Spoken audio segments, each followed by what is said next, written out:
자, 11번 보겠습니다. 자, 이게 뭐라는 걸 알 수 있어요? 예의서라는 걸 알 수 있죠. 충신, 효자, 연려. 셋을 앞에서 뭐라 그래? 삼강 그러잖아. 삼강. 우리 삼강 오륜할 때 삼강이 뭐야? 충신, 효자, 연려를 말하는 거야.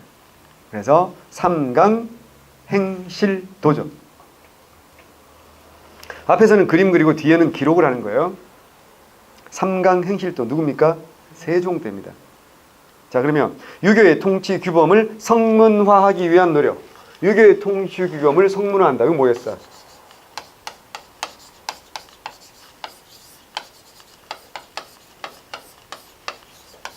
그죠? 경국대전. 1485년 반포대죠. 성종 때 경국대전 외우셔야 되고요. 예치가 강조되고 예학 연구가 심화된 결과 간행되었다. 이건 뭘까요? 이건 예서야, 예서. 자, 예서는 크게 두 가지가 있는 거예요. 크게 두 가지. 국가 차원의 예의서가 있어. 그게 뭘까요? 그렇지. 오, 잘했어. 성종 때 간행된 뭐라고요? 국조오례. 야, 소영 잘했어요. 오례. 이때 말한 오례는 뭘까? 5가지. 길례, 가례, 빈례, 군례, 흉례. 이런 거야. 그러니까 딱 생각해봐. 군례라는 게 뭐야? 군사예의야. 우리 군대 다 갔다 왔잖아, 남학생들은. 국군의 날 행사하면 어떻게 해야 돼? 의장대 막 사열하고 딱 이런 거 하잖아. 이런 군례야. 왜? 군대 통수권자가 누구니까? 당연히 왕이니까. 이런 예의. 또 빈례는 뭐야? 사신이 왔을 때 접대하는 이런 것들을 길례, 가례, 빈례, 군례, 흉례. 이게 국조오례야. 근데 이거는 국가적인 예의고 개인적인 집안에서 예의도 있겠죠. 그게 이제 흔히 말하는 주자가례라는 거야. 주자가례는 4가지가 나와 있는 거 뭐야? 관, 혼, 상, 제. 관례, 흔히 말하는 뭐야? 성인식. 혼례는 결혼식. 상은 뭐야? 초상, 장례식.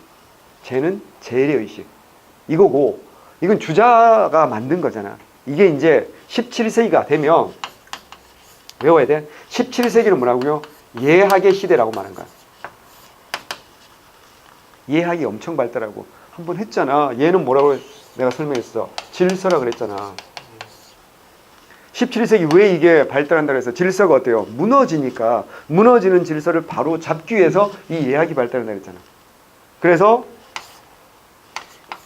서인 김장생은 가례 집남. 그건 김장생이고, 그 다음에 정구라는 사람은 오선생 예설 분류. 이때 말하는 오선생이 오훈 선생을 말하는 게 아니에요.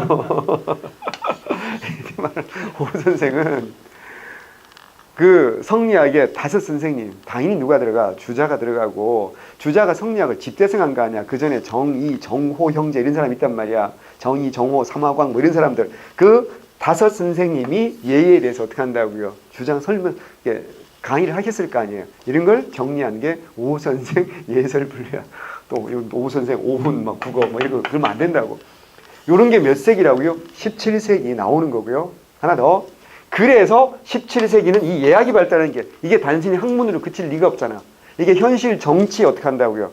그대로 나타나잖아. 그게 무슨 논쟁이라고? 예속 논쟁이라고. 분간 가서 다시 자세히 설명드릴게요. 예속 논쟁은. 정답은 몇 번이라고요? 3번입니다. 유교 질서를 확립하고 유교 가치를 보급, 실천하려는 노력이었다. 자, 외우셔야 됩니다. 너무 중요합니다. 사림들의 소학과 주자가례의 보급과 실천이 있으면서 가능하다. 요건 몇 세기야? 16세기. 중종 때 가능됩니다. 16세기 중종 때. 예. 정답은 3번이고요. 12번. 12번 많이 틀렸던데. 자, 잘 보세요. 한 사람이 경작하여 그 반을 분배할 때 전세와 종자는 지주부담이고 소작인이 관여하지 않는 것이 옛 풍속이다. 그런데 호서와 호남에서는 충청 전라도에서 점차 소작인 부담으로 되어 지주가 도리어 관여하지 않는데도 사람들은 오히려 뇌물 주고도 소작지를 못지 못한다. 이게 무슨 말인지 알아야 돼. 이제는 지주가 소작인에게 간섭하지 않는다는 얘기잖아 지금. 그럼 뭐겠어? 무슨 법이야 이걸? 타조가 있고 도조가 있지. 그래. 그럼 이게 12번 이 문제는 무슨 법을 말하는 거야? 도조법을 말하는 거야. 도조법. 자, 원래는 뭐야? 타조였지. 타조는 뭐라고요? 자, 이승엽, 이종범 이런 타자들은 뭐가 줘야 돼? 타율이 줘야 되잖아. 그래서 정율지대잖아. 50% 비율이 정해진 거라고. 누가? 소장농이 누구에게? 지주에게. 근데 도조법 뭐라고요? 정해지는데 뭐가 적중해? 또 액수를 딱 정하는 거지. 이게 뭐라고요? 도조법이라고. 그러니까 풍년, 흉년에 따라서 50%는 풍년, 흉년에 따라서 어떻게 한다고요? 달라지겠지만 정액제는 어떻게 할까? 풍년, 흉년에 관계없이 소작농을 어떻게 한다고요? 정확한 액수만 지급하면 되는 거야. 그러니까 농사를 잘 지어서 풍년이 들면 어떻게 한다? 이익을 보는 거지. 또 다르게 말하면 여기 조금 더 나가면 뭐가 될까요? 굳이 그 땅에 굳이 논농사만 지어야 되는 건 아니라는 거지. 일정한 액수만 지주한테 주면 되는 거야 이제. 조선 후기가 되면 무슨 작물 재배가 활발해져? 상품 작물 재배가 활발해잖아. 고추, 호박, 뭐 담배 뭐 이런 거. 그럼 어떻게 이제 소작농 입장에서 좀 깨인 소작농이야. 그럼 어떻게? 이걸 기술을 배워가지고 이제 논농사를 안 짓고 여기서 뭐 한다? 담배 농사를 지어가지고 어떻게 한다? 떼돈을 벌어도 지주한테는 얼마만 주면 돼? 정한 액수만 주면 되는 거지. 나머지는 어때? 내가 다 남는 거야. 그러니까 봐봐. 오히려 뇌물을 주고도 소작지를 얻지 못하는 경우도 생겨난다는 얘기잖아. 문맥 파악을 해야지. 그래서 이건 무슨 법이야? 도조법이지. 자, 그러면 소작류 징수 방식에서 병작 반수작 도입되었다. 이건 타조법이지. 소작농의 경작권이 정책적으로 부정되었다. 뭔 개소리야. 자, 소작농의 경작권이 정책적으로 부정된 건 언제야? 그래, 토지조사사업의 결과야. 토지조사사업의 결과 영구 경작권과 무슨 권이 부정된다 그랬어? 도지권이 부정되고 또 뭐야? 입회권 이런 게 부정된다 그랬잖아. 그게 무슨 말인지는 나중에 다시 본강에서 설명하기로 하고. 지주와 소작농의 관계가 신분적 관계로 고정되는 게 아니고 신분적 관계에서 무슨 관계로 바뀐 거야? 경제적 관계잖아. 생각해봐 이제. 이제는 일정액만 주고 나면 무슨 짓을 해도 어떻게 한다? 이제 지주가 간섭할 게 없는 거잖아. 그러니까 신분적 관계가 아니라 경제적 관계가 되는 거예요. 일정 액수의 소작료를 곡물이나 화폐로 내게 됐다. 봐, 화폐로 내도 되는 거 아니야. 정답은 4번입니다. 이런 문제가 어렵다는 건 아직도 경제사 공부가 조금 덜 됐다는 뜻이에요. 걱정 마요. 제가 있잖아요. 자, 13번. 조선 후기입니다. 옳지 않은 거 그랬어요. 15세기 말부터 남부 일부 지방, 전라도 쪽에서부터 나타납니다. 장씨는 지방민의 교육 장소로 보통 5일마다 열렸는데, 그렇죠. 그래서 5일장. 지금도 그 흔적들이 많이 남아있죠. 평택도 아마 5일장 남아있는 데가 분명히 있을 겁니다. 예산도 있을 겁니다. 그죠? 예, 5일장 있어요. 보면. 제가 일산에 살거든요. 일산도 5일장 흔적이 남아있어요. 그래서 5일마다 큰 장이 열립니다. 그때는 도로도 막 좁아지고, 막 사람들이. 원래 장이 있는데, 일산 장이 있는데, 그 5일장 날은 더 커지는 장이 되는 거죠. 18세기 중엽에는 전국에 천여 개소의 장씨가 개설된다. 맞죠? 틀려? 맞죠? 여기 돌아다니면서 장사하시는 분들 누구야? 부보상 또는 뭐야? 보부상. 그러잖아요. 네. 국제무역에서 사적무역인 후시가 회용되면서 두드러진 활동을 보인 사이는 의주의 만상과 동네 내상이다. 그렇죠? 의주의 만상은 청나라와 동네 내상은 일본과. 맞지요? 광산 경영은 경영 전문가인 누가? 덕대가 상인 물주에게서 자본을 조갈받고 채굴업자, 노동자들을 고용해서 광물을 채굴하고 재련하는 것이 일반적이었다. 뭐가 틀렸어? 이 문제는 뭐야? 물주와 덕대를 구별하는 문제지. 덕대라고 해야 되는 거죠. 물주는 뭐라고? 일반적으로 상인 물주고요. 자본가를 뭐라고 한다? 물주. 덕대는 요즘 말로 뭐라고요? CEO. 그죠? 전문 경영인을 덕대라고 하는 겁니다. 4번 민간수고업자는 대체로 상업자본의 지배를 받았지만, 사실 이 말 중에 민간수고업자는 대체로 상업자본의 지배를 받았지만 요걸 뭐라고 해요? 민간수고업자가 대체로 상업자본의 지배를 받는 이런 형태의 수고업을 뭐라 그래? 선대제. 먼저 선자 대여할 대자. 먼저 상인 자본가가 영세한 수공업 자본가에게 원료와 자본을 미리 대여해주고 그가 생산한 물건을 납품받아가지고 파는 형태. 이걸 뭐라고 한다? 선대제. 그러다 18세 후반 이르면 독자적 생산과 이를 직접 판매하는 독립자영 수공업자도 등장한다. 이 말이에요. 무슨 말인지 이해해야 돼. 내가 선택지, 그러니까 정답만 보면 안 된다는 게 제가 선택지 이걸 만들면서 여러분에게 뭔가 전해주고 싶은 지식이 있을 거 아니야. 그런 것까지 캐치를 하셔야 돼요. 그래서 문제를 풀 때 혼자 푸는 것보다는 선생님하고 같이 푸는 게 좀 더 효율적이죠. 정답은 3번입니다. 14번.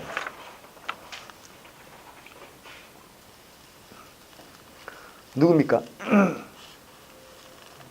이게 그 유명한 정약용 선생님의 뭐라고요? 기예론입니다. 외워야 됩니다. 정약용이야. 옳은 거 올라랬어.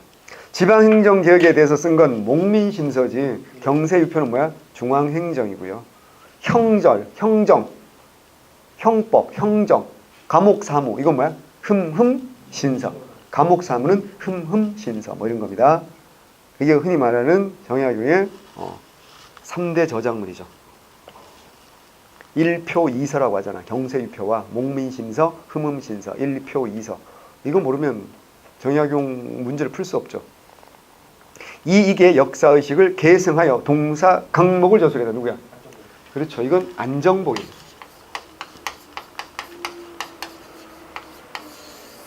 안정복은 동사 강목도 알아야 되고 천학, 문답, 천학구 이런 것도 안정복이 있었다는 것도 알아야 됩니다.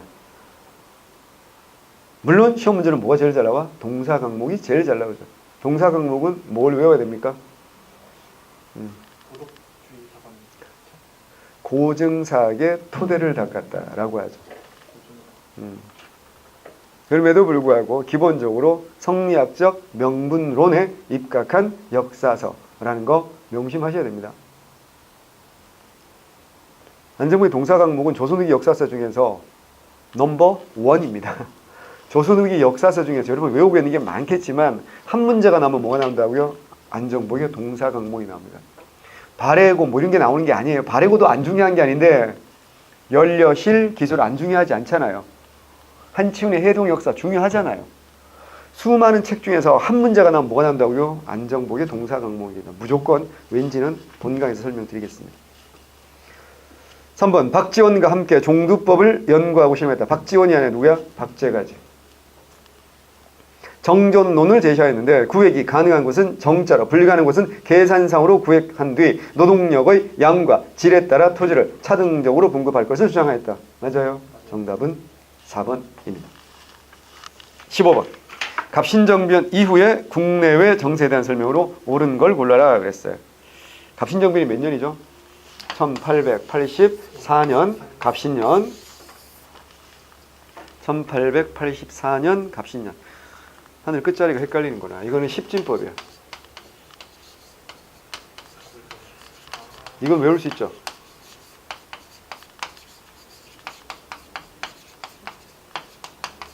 그래서 무조건 요 4, 5, 6, 7, 8, 9, 0, 1, 2, 3으로 끝나게 돼 있어. 한번 해볼까? 갑신이잖아. 갑 1884년. 갑 5개. 갑 1894년. 자, 을 해보자. 을미사변 1895년. 을사늑약 1905년. 자, 병자호란 1636년. 그지? 정묘란 1627년. 정미칠조약 1907년. 무오사화 1498년. 그지?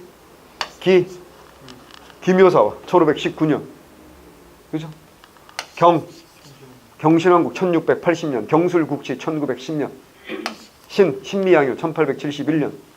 임진왜란 1592년. 이모군란 1882년. 계유정난 1453년. 네, 이건 십진법이기 때문에 요거 지금까지 한국사 공부하면서 이걸 아무도 안 가르쳐줬단 말이야. 아우 주여 다시 자, 몇 년씩 하면 뭐해 이건. 그래서 앞에 글자 갑이야. 그러면 산지 온지 헷갈릴 이유가 없는 거야. 무조건이야 무조건. 설마 또 갑을병정 무기 이걸 못 외우지는 않겠지? 10간 12지 그러잖아. 자축인묘 진사오미 신유술에 이래가지고 됐고요. 예. 그게 무당 들고 갑자기 나오잖아. 그래서 점집에 가면 안 되죠. 이제. 자, 프랑스 영사 부영사 부들러는 조선의 영세 중립국가를 건의하였다. 독일 사람이죠. 독일 사람. 자, 독일.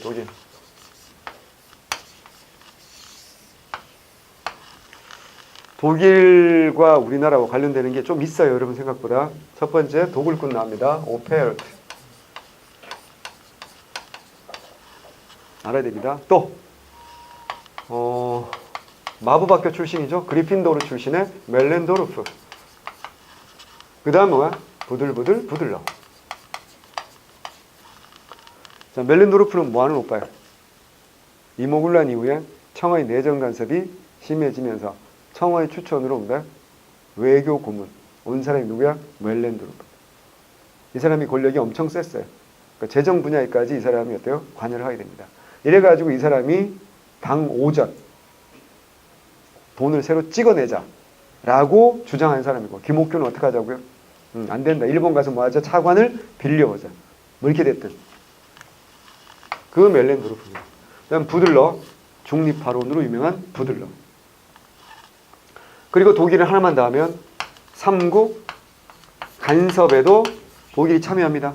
그리고 아관파천 이후에 독일은 뭐라고요? 당현, 금광, 채굴권 빼앗아갑니다. 이런 것까지 머릿속에 외워두고 있으면 참 좋겠죠. 예. 이번 러시아의 남하 정책에 대응하여 영국 함대가 거제도 아니고요. 거문도 불법 점령합니다. 거제도는 언제 나오지? 김영삼의 고향 그딴 소리 하지 마시고요. 거제도는 6.25 전쟁 때 포로 수용소 거제도.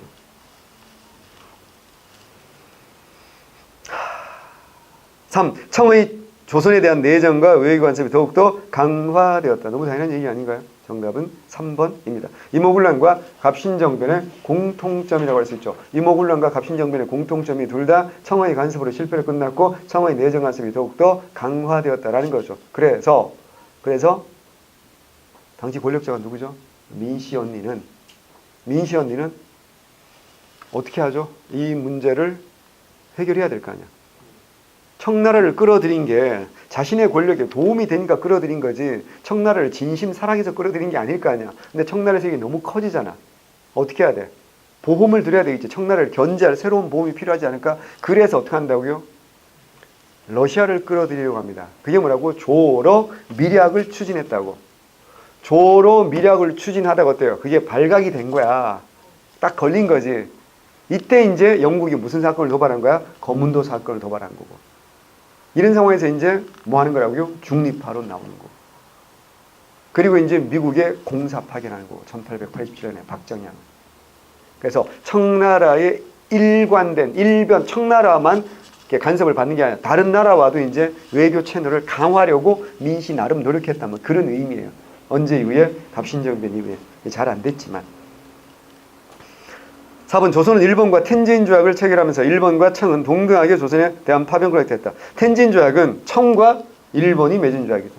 조선과 일본이 맺은 건 뭐죠? 한성 조약입니다. 조선과 일본이 맺은 건 한성 조약이고요. 텐진 조약은 청과 일본이 맺은 거고, 이 텐진 조약 때문에 청일 전쟁의 배경이 되었다라고 할 수 있죠. 중요한 거. 정답은 3번입니다. 16번. 옳지 않은 걸 골라보자 그랬어. 지금 우리들 정신을 새로이 하고 충의를 떨치다. 국채 1,300만 원. 이걸로 끝난 거죠, 사실은. 국채 1,300만 원을 갚아버리자.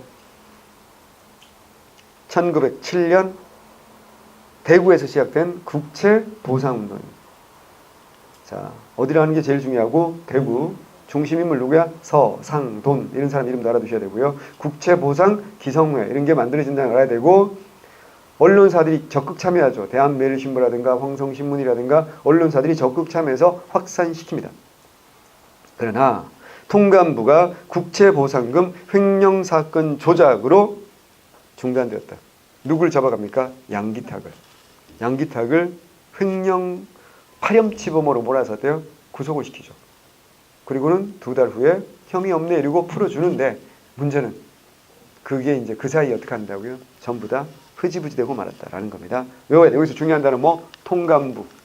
뭐가 아니다. 오답으로 뭐가 잘 나와? 총독부. 아직은 총독부가 아니죠. 총독부는 나라 빼앗긴 다음이고요. 이때는 통감부입니다. 두 번째, 여성들도 적극 참여하여 근대 여성운동의 시작이라고 평가되기도 한다. 요거는요 개정된 교과서에 들어가 있는 내용입니다. 기존에 여러분 공무원 그 개념서에는 거의 없는 내용이에요. 근데 개정 교과서에서 굉장히 강조하는 파트입니다. 아시죠? 요즘에 우리 그 화두 중에 하나가 뭐야? 성평등이죠. 그러니까 남자 중심으로만 보지 말자는 거잖아요. 그리고 양성평등이라고 하잖아요. 성평등이라고 해요. 무슨 말인지 알아야 돼요? 양성이라고 하면 성은 두 개밖에 없다는 거잖아. 남성과 여성 두 개밖에 없다는 거잖아. 그럼 홍석천은 어디 들어가야 돼? 그러잖아. 그래서 그냥 성평등이라고 하는 게 정확한 워딩이라는 거야. 그런 것도 우리 공무원 될 사람들은 알아두셔야 됩니다. 그래서 여성들도 적극 참여하여 근대 여성운동 시장이라고 평가하기도 합니다. 특히 그 전국의 기생들이 조직을 만들고요. 비녀, 가락지를 엄청나게 빼서 여기에 모금운동에 참여합니다. 기생들은 오빠들한테 받은 게 많잖아요. 그죠? 그래서 외우셔야 됩니다. 중요합니다. 이거. 일본은 일진회를 이용하여 이 운동을 방해하였다. 맞습니다. 외우셔야 되고요. 상층민, 부호, 명문가 등이 이 운동을 앞장서서 이끌었다. never. 절대 그럴 리가 없잖아요. 그죠? 예.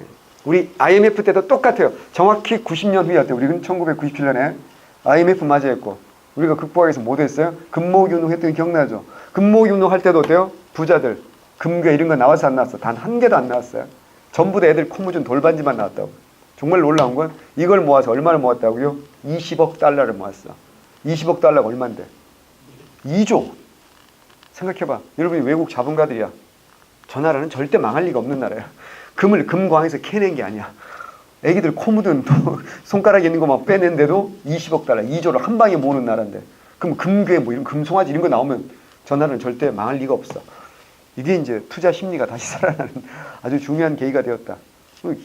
경제는 심리라는 말이 있지 않습니까? 굉장히 중요합니다. 그래서 정답은 4번이고요.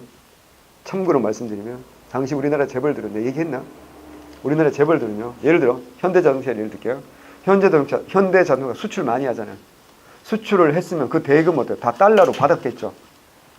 달러로 번 다음에 모았다가 뭐 한 달에 한 번 정도 어떻게 해요? 국내로 보내는 게 정상이지. 그래서 이제 그 돈을 한국은행에 넣고 뭐 이렇게 원화로 바꿔서 해야 될 거 아니야. 근데 그때 있잖아. 달러 가격이 막 비싸지. 달러가 귀하지. 대한민국이 망할 수도 있지.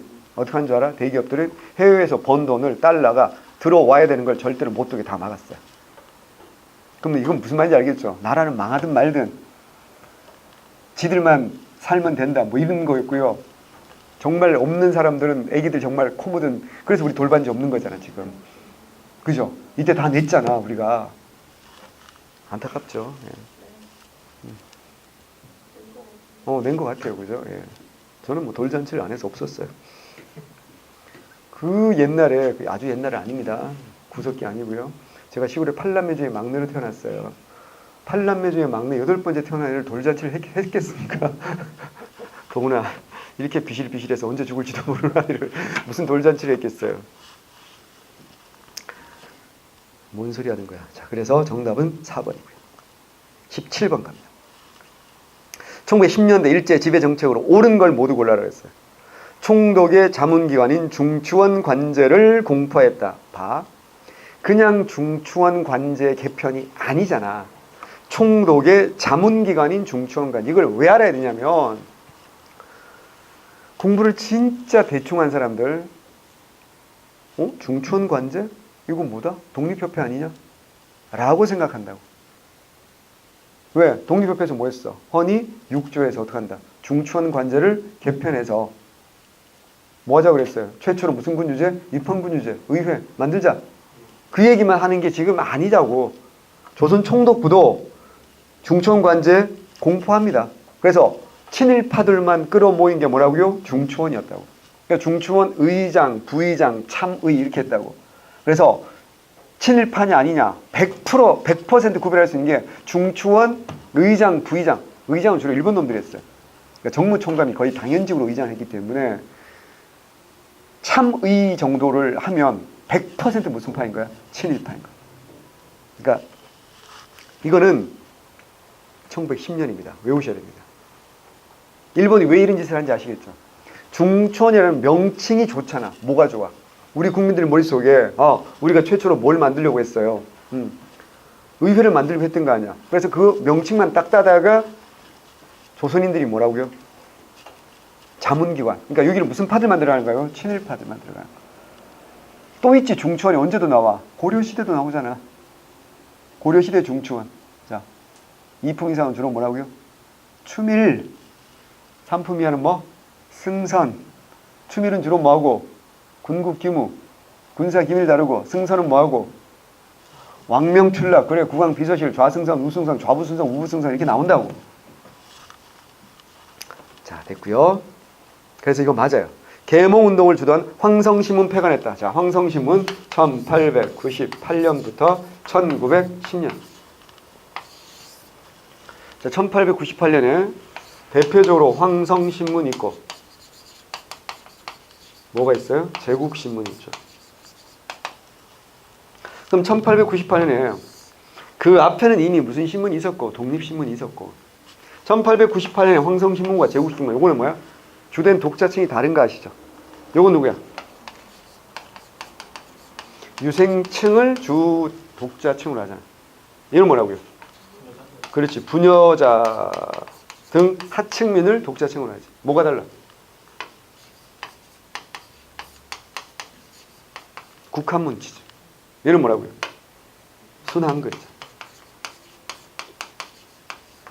자, 그러면 서로 다른 독자층을 대상으로 하는 이 신문들이 1898년에 나오는 이유가 있겠지. 1898년이 언제야? 만민공동회로 출발해서 관민공동회까지 이어지는 게 1898년이에요. 1898년 3월 10일 종로에서 최초의 근대적 민중집회인 만민공동회고요. 이게 1차, 2차가 성공해서 1898년 10월 28일, 29일 1박 2일 동안 뭐 한다고요? 관민공동회 하는 거거든. 여기에서 이제 헌의 6조가 채택되는 건데 이게 왜 중요하냐면 시민들의 의사가 어때요? 길거리에서 이제 길가에서 표출되는 거지. 대단히 크게 스피커 울리는 거야. 그럼 어떻게? 이들의 목소리를 담아낼 모두 만들어지는 거야? 신문도 이 무렵에 만들어지는데 자, 명칭이 황성이잖아. 왕성이 아니라. 왜? 황제잖아. 조선이라는 왕국이 아니라 이미 1897년 10월 12일 날 황제 즉위식했잖아. 대한제국이잖아. 황성이지. 그리고 왕국신문 아니고 뭐야? 제국신문이지. 그러니까 봐봐. 황성신문, 제국신문 합하면 황제잖아. 생각해봐. 아, 요건 전부 다 대한제국 수립 이후다라는 걸 알 수 있죠. 그 1910년 일본 놈들에서 강제 폐간되는 겁니다. 이름이 바뀌죠. 그래서 맞아요. 1910년 맞고요.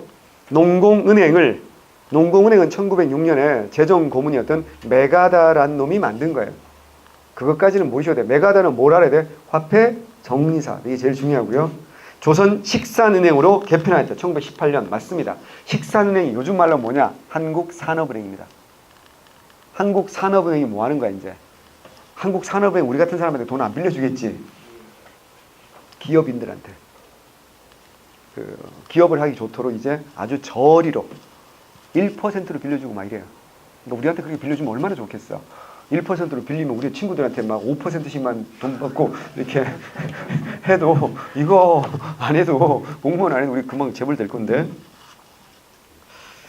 조선 식산은행. 그러니까 일본의 경제 약탈의 상징 중에 하나가 뭐라고요? 식산은행이야. 그러니까 여기 어때? 폭탄 맞아야지. 동척과 식산은행에 폭탄 던지잖아. 1926년에 누가? 나석주 형님이. 식산은행 1918년 맞다고. 자, 외워야 돼. 동양척식 주식회사. 요건 주로 토지잖아. 1908년에 만들어집니다. 식산은행은 1918년입니다. 외워두셔야 됩니다. 자, 리얼 일본인 업자에게 특혜를 준 연초 전매령을 공포해야 돼. 요거 기출문제 나온 거 알죠? 최근 기출문제 나온 겁니다. 1921년입니다. 그래서 1921년입니다. 화내시면 안 됩니다. 최근 기출 문제입니다. 정답은 기억, 니은, 디귿 3번입니다. 18번. 제시문 속의 지역에 대한 설명 옳지 않은 것은 그랬어요. 9월 초 갑자기 동포들 영입이 금지되었으며 그달 11일 밤부터 대2주가 강행되었다. 18만 한인들은 2달 동안의 국식 시약과 옷까지 책구러미들만 보따리 든 채 화물열차에 사람을 화물칸에 실었다는 거죠. 중앙아시아로 끌려갔다. 고국대나 이국대나 선심하고 그때 일굴 삶의 터전에서 뿌리가 송두리째 뽑힌 것이다. 중앙아시아 어디로 갔다? 우즈베키스탄, 카자흐스탄, 키르기스탄 이런 데로 강제 이동 당한 겁니다. 몇 년? 알아야 되거든.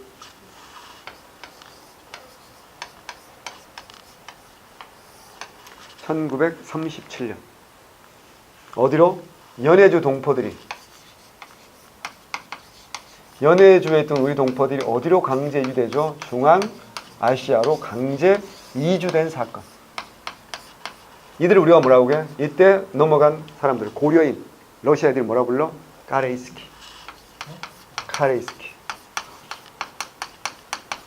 카레이스키 또는 카레이스키. 옛날에 이 드라마도 있었는데 기억이 날지 모르겠죠. 그래서 이 동네 가면 지금도 우리말을 쓰는 고려인들이 살고 있습니다. 예. 근데 지금은 굉장히 힘들어지고 있어요. 왠지 아세요? 예전에는 다 소련이었잖아. 소비에트 사회주의 연방공화국이잖아. 그럼 공식어가 뭐야? 러시아 말이겠지. 그것만 하면 돼요. 민족하고 별로 상관이 없다고. 예를 들어 미국 같은 나라 봐봐요. 뭐만 잘하면 돼. 영어만 잘하면 되잖아. 근데 미국은 어때요? 이탈리아 애들도 오고 프랑스 애들도 오고 여러 애들이 아프리카 애들도 와 있잖아. 걔들도 자기 나름의 말이 있을 거 아니야. 집에서는 그런 말을 쓸 수 있지. 중국 애들 얼마나 많아. 하지만 어때요? 공식적으로 학교라든가 직장에서 뭐만 잘하면 돼. 영어만 잘하면 되지. 왜? 연방이잖아. 우리 조선인들도 그랬다고. 이렇게 끌려가가지고 개고생했어요. 처음에는 살 집이 없어가지고 땅굴 파고 텐트 치고 살았다고. 첫 해는. 근데 다행히 이 동네가 되게 기름진 땅이에요. 그래서 세계에서 가장 부지런하고 농사 잘 짓는 민족과 기름진 땅이 만났으니까 이 동네는 그냥 막대기를 꽂아놓으면 그 다음에 열매가 열린다 할 정도로 기름진 땅이야. 그래서 어떻게 해요? 처음에는 가서 정말 고생하고 끌려가는 와중에 죽은 사람도 엄청 많고 하지만 우리 민족의 특성이 일단 정착하면 어때요? 자리를 잡잖아요. 그래서 제일 먼저 뭐 할까? 우리 민족은 자리 잡으면 돈 벌면요 애들 교육시키잖아요. 이게 우리 문화잖아. 그래서 교육을 열려시키는 거야. 그래서 지금은 후손들은 75% 이상이 전문직에 종사하고 있어요. 굉장히 좋았어. 대학 교수라든가 뭐 고위 관리나 이런 걸 했어. 문제는 뭔지 알아? 소련이 깨졌잖아. 1991년에. 소련이 깨지고 이제 우즈베키스탄, 카자흐스탄, 키르기스탄 다 됐지. 그럼 이제 우즈스탄은 랜드라는 뜻이야. 땅이야. 그러니까 우즈벡 쪽의 나라 이런 뜻이야. 우즈베키스탄은. 카자흐스탄, 카자흐 쪽의 나라. 그러니까 걔네들은 뭐야? 원래 민족, 지네 민족을 강조할 거 아니야. 지네 언어가 있을 거 아니야.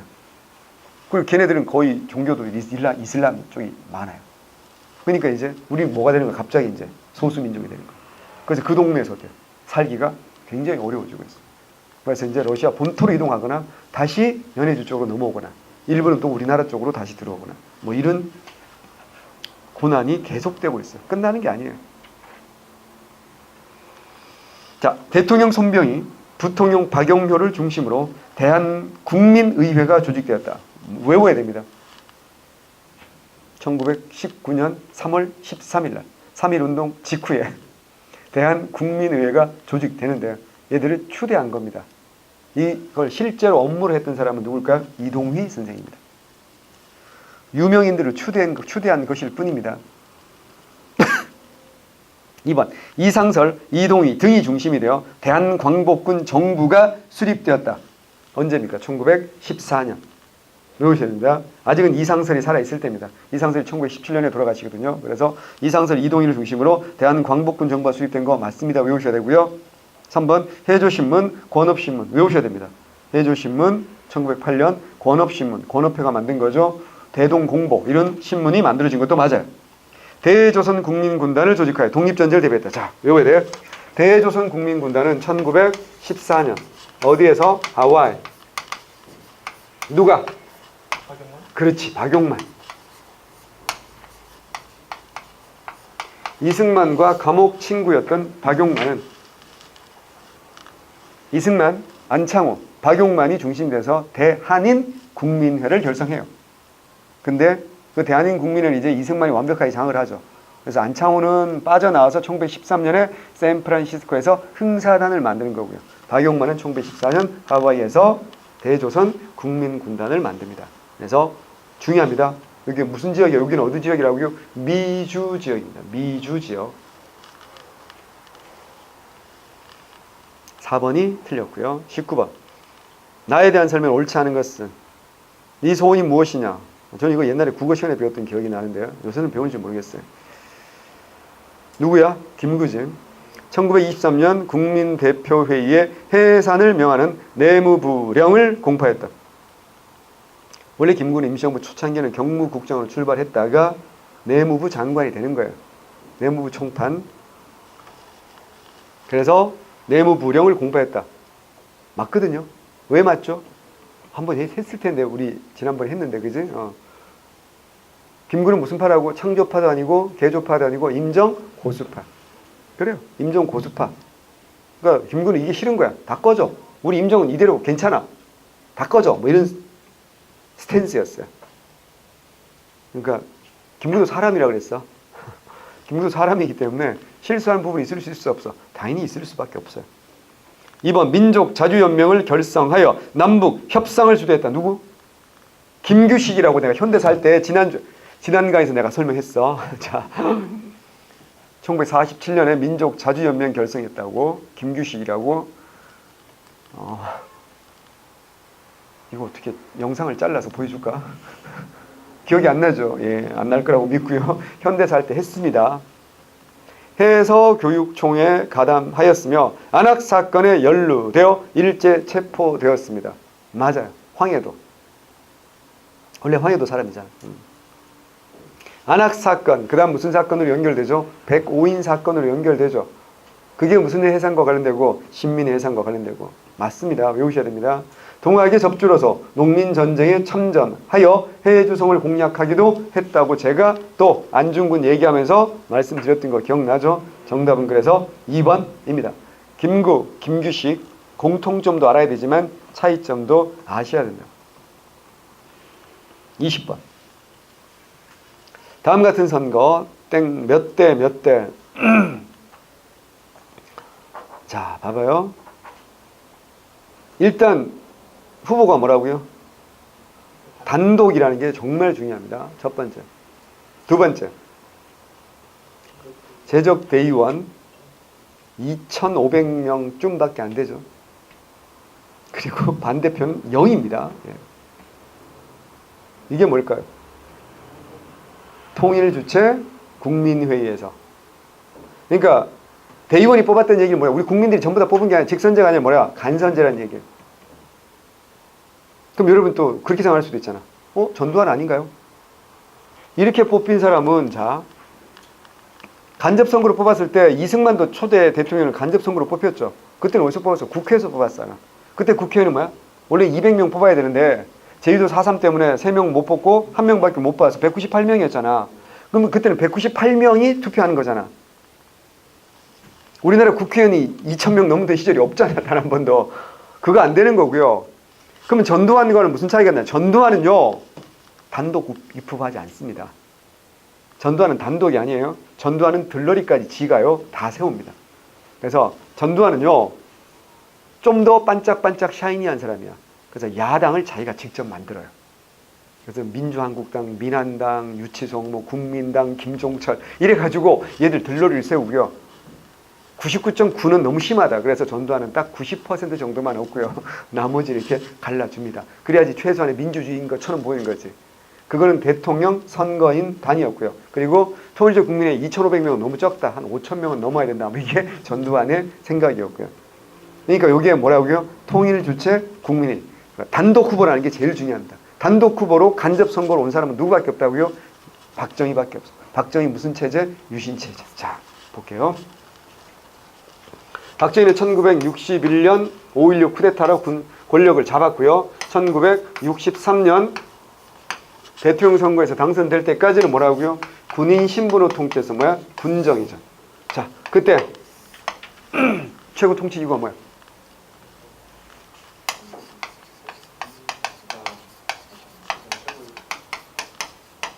외우셔야 됩니다. 국가 재건 최고회의입니다. 또 비슷한 거 하나만 더 할까요? 전두환이가요 12.12 쿠데타로 권력 잡은 다음에 1980년에 5월에 광주를 피로 짓밟은 다음에 1980년 5월 31일 날 만든 조직이 있어요. 국가보위 비상대책위원회라는 겁니다. 이걸 세 글자를 줄여서 국보위라고 하는 겁니다. 패러디 하는 거야. 비슷하게 하는 거예요. 자, 그랬다가 1963년에 대통령으로 당선되잖아. 그래서 5대, 6대, 67년, 그리고 71년에 6대까지 하는 거야. 근데 원래는 두 번밖에 못 하는 건데 요거 하기 위해서 1969년에 무슨 개헌을 하는 거야? 삼선 개헌을 하는 거야. 삼선 개헌에서 71년에 세 번까지 할 수 있게 된 거지. 요때 71년에는 박정희하고 누가 싸운다 그랬어? 그렇지, DJ 김대중하고 싸워서 승리한다 그랬잖아. 부정선거 저질러가지고. 그리고는 바로 72년에 어떻게 한다고요?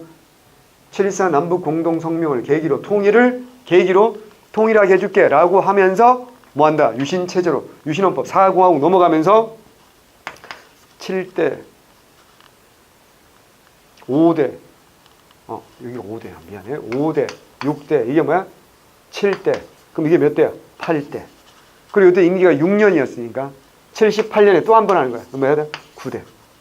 자, 박정희는 5야 5.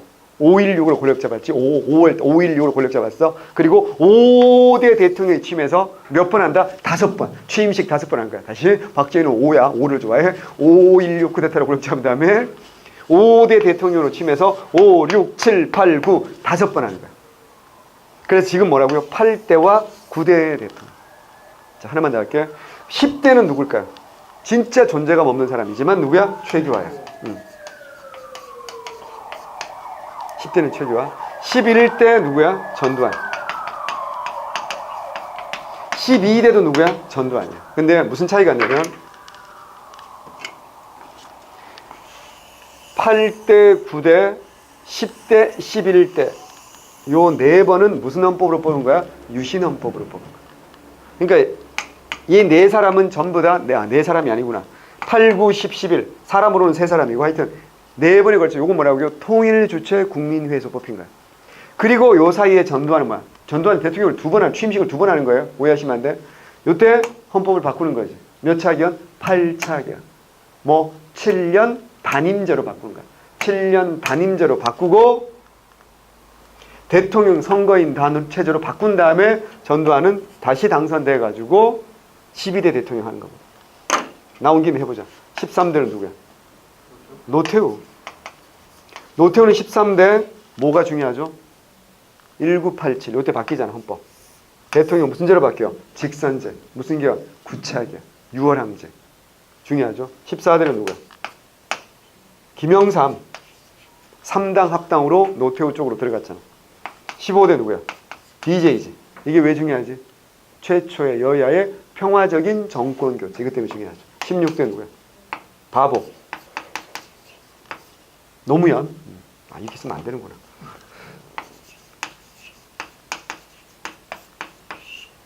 17대 MB. 18대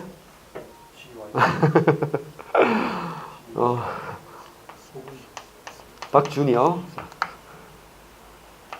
미스터 박주니어. 주니어 이러면 안 되나? 하여튼 또 다른 박. 그리고 지금 뭐야? 19대지. 이런 거 정리하셔야 되겠죠. 그죠? 자, 그러면 이게 8대와 9대고 무슨 체제를 보여주는 거야? 유신 체제를 보여주는 겁니다. 자, 1번. 정부는 반공 정책을 강화하고 북진 통일을 정했다. 누구야? 그렇죠. 이승만이죠. 아니, 박정희도 반공을 강화한 건 맞지만 북진 통일은 아니었지. 뭐라고요? 선건설 후통일. 그랬었죠. 60년대는. 동아일보 기자들이 언론 자유 수호 투쟁을 전개했다. 정답입니다. 1974년. 외우셔야 됩니다. 1974년 동아일보를 중심으로 언론 자유 수호 투쟁을 전개했다가 이 땅의 가장 양심적인 기자 120여 명이 강제로 쫓겨납니다. 내가 한번 얘기했을 텐데 이때 동아일보 신문이 뭐 먹고 산다고? 광고라 그랬잖아. 박정희가 동아일보에 광고하는 기업들에게 압력을 가해가지고 98%가 광고를 처리합니다. 그럼 거의 다 광고를 안 실었다는 얘기죠. 그래서 뭐야? 동아일보는 백지 광고로 맞습니다. 광고란을 백지로 내는 거야. 그럼 신문이 무조건 적자잖아. 어떡할까? 우리 시민들이 성금을 보냅니다. 그래가지고 동아일보 힘내세요 막 이러고 그래서 그걸로 이제 그 성금 보내고 메시지로 그 광고란을 채우는 거야. 이래서 몇 달을 버팁니다. 장난 아니에요. 민주주의가 우리 정말 찬란한 유산 이런 거라고 저는 생각해요. 몇 달을 버텼는데 기자들은 버틸 수 있어. 사주는 더 이상 압력을 버티지 못하는 거예요. 그래서 그 주도한 기자 120명을 해고시킵니다. 그 120명이 잘리면 요때 잘린 분들이 대부분 5년에서 10년 차. 기자도 생각해봐. 신임 기자가 뭐 어리바리 뭘 알겠어. 어디 가야 기사가 나오는지도 잘 모르잖아요.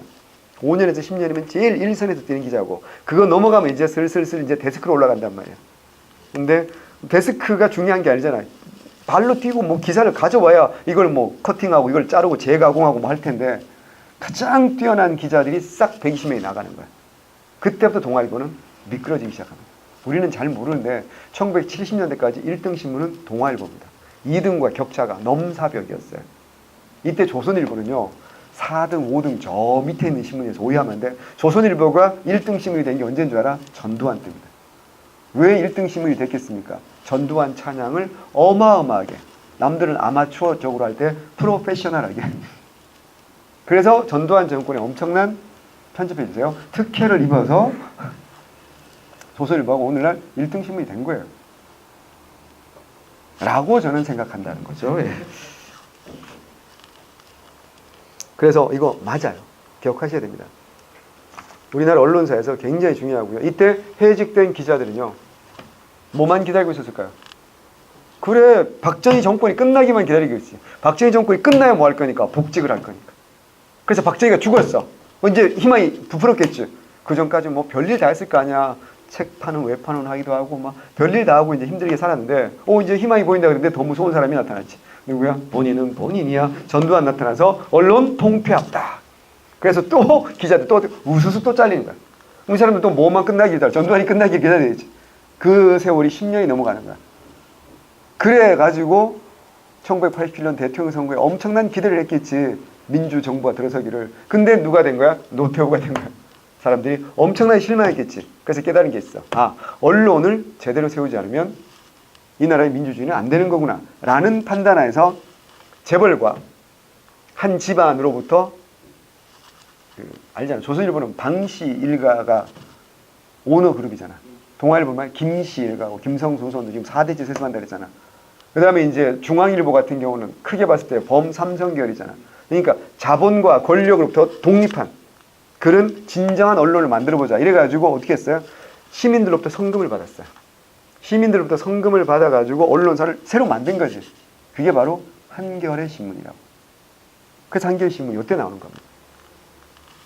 그때 지금 대통령이 2천짜리 전세 살면서 2억인가를 대출받아가지고 한겨레 신문 만드는데 돈을 내셨다고 알려져 있어요. 예.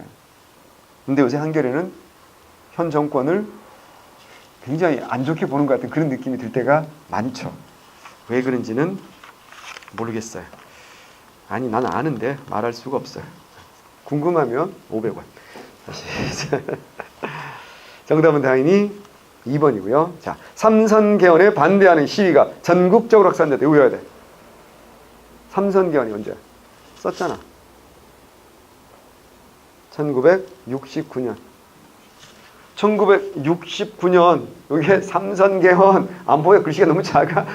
이게 다른 말로 뭐라고요? 6차 개헌. 다시 6차 개헌, 삼선 개헌. 내가 개헌 정리하라 그랬잖아. 그 숙제 제대로 열심히 했으면 이거 틀리지 않겠지. 4번 국민연금 제도를 도입하였다. 언제야? 1988. 1988. 자, 1988 그럼 되게 헷갈리죠. 1988년 2월 24일까지는 전두환이 대통령이고 2월 25일부터는 노태우가 대통령이니까 전두환 1월부터 시작했어요. 그래서 이건 전두환의 업적으로 보셔야 됩니다. 국민연금 제도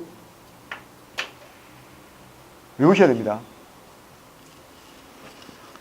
그래서 다 맞으신 분 선생님이 다 맞으시면 무조건 상을 준다고 그랬어요. 온라인 수강생 마찬가지입니다. 다 맞았다는 거 안 되는구나. 이건 현장에서 증명이 안 되는구나. 다 맞으시면 제가 분명히 시상합니다. 근데 다 맞은 사람이 없기 때문에 제가 상을 받도록 하겠습니다. 감사합니다. 자, 그래서 이건 뭐 잘했다고 시험 잘 봤다고 자만해서도 안 되고 잘 못 봤다고 실망해서도 안 돼요. 이건 뭐 우리가 지금까지 공부했던 것 방향성을 다시 한번 따져보는 거니까 내가 뭐가 부족하고 시험을 보는 이유는 간단하다고 했죠. 내가 어떤 파트에 대해서 뭘 알고 뭘 모르는지를 정확하게 알아야 돼. 그래서 아는 파트는 빠르게 정리하고 한 번 더 새기고 넘어가는 거고 틀린 부분은 자세히 보면서 이제 내가 어떤 지점에서 실수했는지를 알아야 돼요. 그래서 그걸 점점 줄여나가고 내 잘못을 줄여나가고 그러니까 쉽게 말하면 이런 거예요. 우리가 지금 치고 있는 그물은요. 너무 그물이 얼기설기돼 있어요. 그래서요. 아주 큰 고기가 뭔지 알죠? 쉬운 문제는 걸리는데 조금만 이제 매끄럽고 조금만 사이즈 작고 이런 애들은 쑥쑥 다 빠져나간다고. 그럼 앞으로 공부를 어떻게 해요? 조금 더 그물을 어때요? 촘촘하게 짜나가는 그걸 하는 거예요. 그래서 그러려면 내 그물이 어디가 촘촘하고 어디가 이제 듬성듬성한지를 내가 알아야 되거든요. 그래서 그런 의미에서 제가 문제를 만들어서 한번 풀어보는 거고요. 너무 자만하거나 너무 실망하지 마시라 라는 말씀 드리고 싶고 이제 본격적으로 이제 개념 정리가 전개될 거니까 제가 볼 때 한국사는 다들 잘하실 것 같아요. 그러니까 걱정 안 합니다. 걱정되는 게 이제 국어라든가 영어 걱정이지만 한국사는 여러분 다들 보니까 아주 기본적인 지식은 있어요. 그러니까 다른 학원 가서 처음 오는 학생들을 보면 정말 특히 이과 친구들 보면 정말 이과를 비하하는 게 아니에요. 이과 친구들은 문과 애들 비하합니다. 문렉이라고요. 문과 쓰레기라고요. 비판합니다. 막 욕합니다. 멸칭을 쓰는데 문과는 이과에게 감히 그러지 못하거든요. 근데 한국사 강의를 해보면 이과인지 문과인지 차이가 좀 나더라고요. 이과 친구들은 한국사를 좀 많이 어려워하더라고요. 이과 출신들은. 근데 완전 바닥인 친구들 꽤 많이 있어요. 근데 여러분 그게 아니어서 정말 다행이야. 그래서 우리가 조금만 더 노력하면 잘할 거라고 믿어 의심하지 않습니다. 정말 1도 의심하지 않습니다. 고생하셨고요. 다음 시간에 뵙도록 하겠습니다. 수고하셨습니다. 감사합니다. 네.